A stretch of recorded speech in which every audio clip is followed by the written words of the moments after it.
How safe is flying on a commercial aircraft? And how does it compare to other forms of long-distance transportation?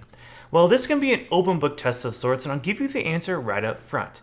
It is incredibly safe, tremendously safe, very, very safe.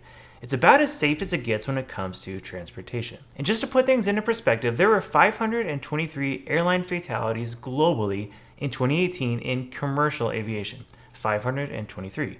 Meanwhile, in the US alone, there were over 36,000 motor vehicle fatalities, which is a stunning number in its own right, regardless of how it compares to airline travel. And I understand that this isn't quite an apples to apples comparison, which we will try to solve for in just a bit.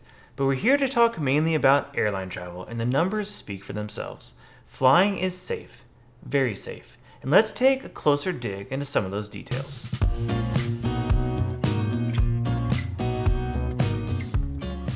Hey everyone, this is Ben from ExploreInformed, where we dig into the details of travel. So the next time you go exploring, you can go a little bit better informed. Before we get started, feel free to comment below if you have any thoughts about the safety of commercial aviation, or consider liking this video or subscribing to this channel. Your engagement benefits both your fellow travelers and this channel as a whole. So today we're answering the question, to which we really already know the answer: how safe is flying? And how does it potentially compare to other modes of long-distance transportation? As a reference or citation of sorts, the airline safety statistics I am going to talk about are documented in the 2018 Airline Safety Performance Report issued by the International Air Transport Association, or the IATA, which is a trade association of the world's major airlines. According to the gospel that has Wikipedia, they represent 290 member airlines across 117 countries, and their members represent 82% of airline traffic globally. Also, if we're going to be talking about airline safety, we're going to be talking about statistics and metrics that focus largely on fatality rates, unfortunately. Every number on a page is really a mom, dad, son, daughter, brother, or sister, and I acknowledge that talking about fatalities as a measure or performance indicator is a little bit uncomfortable. However, airline fatality rates are a key metric for determining airline safety, and the great news is that airline travel remains remarkably safe and is improving continually. So let's first talk about how safe airline travel is on its own. Across a 5-year period between 2013 and 2017, there were on average only 234 commercial airline fatalities globally. There were 68 accidents by the IATA's definition of an accident, with 8.8 accidents on average being fatal each year. However, interestingly, 2018 was actually a bad year in a sense for the airline travel industry, as the trend reversed course considerably. Airline fatalities rose from only 19 in 2017, which is a stunningly low number, to 523 in 2018. As a note, Boeing in their 737 MAX issue accounted for 189 of these 523 fatalities in 2018, and will account for 157 of the fatalities in 2019. However, despite the uptick in 2018, trends have been improving significantly over the last 10 years or so. Since 2009, the rate of fatal accidents has been decreasing considerably, from just over 0.5 fatal accidents per 1 million flights to less than half that number in 2018. Further, the fatality risk has also gone way down, decreasing at a similar rate. As a note, the fatality risk is a measure of the percentage of those on board who are killed in an accident. This means that there are far fewer fatalities per accident now than there were 10 years ago. Now, realizing some of these metrics are a bit obscure and hard to apply to real life, thankfully the IATA has translated them for us. According to the Director General and CEO of the IATA, a passenger could take a flight every single day for 241 years before experiencing an accident with one fatality or more on board. To take that even further, on average, a person would have to travel every day for 16,581 years to experience a 100% fatal accident. So you can rest easy, unless you're the kind of person that won the lottery and got struck by lightning on the same day.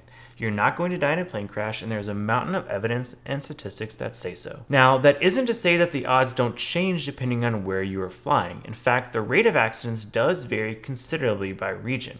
In 2018, there were 0 whole loss accidents for jet aircraft in Africa, Europe, the Middle East, and North Africa, as well as North Asia. Although the same cannot be said for Asia Pacific, the Commonwealth of Independent States, think former Soviet Union countries in Eastern Europe, as well as Latin America and North America. And to define a whole loss accident, according to the IATA, that is an accident in which the aircraft is destroyed or substantially damaged and is not subsequently repaired for whatever reason, including a financial decision by the owner. Now, the rates shift again if you look at whole loss accidents for turboprop aircraft, which usually are smaller aircraft and also, at least statistically, are less safe than large jets. For example, while the Middle East and North Africa had 0 whole loss accidents with jet aircraft, they did have turboprop losses. But how do these metrics around the safety of air travel compare to other modes of transportation? It's hard to tell because we don't necessarily have directly comparable metrics, but we'll talk through a few statistics and you can form your own opinion if you would like. As mentioned previously, there were 523 fatalities globally in 2018 in commercial aviation, but there was only 1 fatality in the United States in 2018, according to the IATA. Yes, 1. And that was a fatality caused by the uncontained engine failure in April of 2018 on board Southwest Airlines Flight 1380. Now again, these are commercial flight statistics. This does not include things like the single engine airplane crash you saw in the news last week. But that 1 fatality pales in comparison to the 36,000 auto fatalities in 2018. Now, a lot of people drive daily, of course, and according to the National Highway Traffic Safety Administration, in 2018, that number translates to 1.14 fatalities per 100 million miles traveled in a car.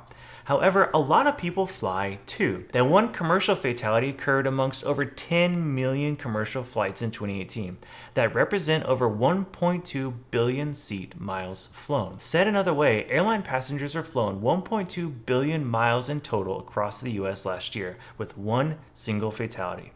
The traffic and seat miles number came from the Airlines for America, by the way, a trade association representing most major US airlines, except for Delta. Globally in 2018, for every 1 million flights operated, there were 0.21 fatal accidents. So 1 in every 5 million flights operated globally in 2018 had at least one of those 523 fatalities. And the number gets even lower when you spike out jet aircraft only, which experienced 0.09 fatal accidents per 1 million flights operated in 2018. If you look at turboprops, though, alternatively, that number goes up by a factor of 8 or 9 to 0.76 fatal accidents per 1 million flights operated. And if we look very briefly at another mode of transportation altogether, rail, there were 878 rail-related fatalities in the US in 2018, which is much higher than I expected, but I suspect a huge portion of those are most likely pedestrians or auto accidents at railroad crossings. And this number unfortunately appears to actually be going up significantly, from 702 back in 2013. And there are fewer people riding trains than there are airplanes in the US, for example, as Amtrak carried 31 million passengers in 2018. So I think the numbers around motor vehicle and train traffic lead us to a pretty obvious conclusion about the safety of air travel. Given the number of people flying today and the distance they are traveling, flying on a commercial airline is easily the safest option for long distance travel. But feel free to arrive at your own conclusion, of course, and please comment down below if you reached a different one. I'm honestly interested in finding out why, if that is so. But that is all we have for this video. You can find us on Facebook, Twitter, and Instagram at ExploreInformed. Please hit the subscribe button down below over here if you want to catch more of our future content. But thank you so much for watching, and I will see you next time.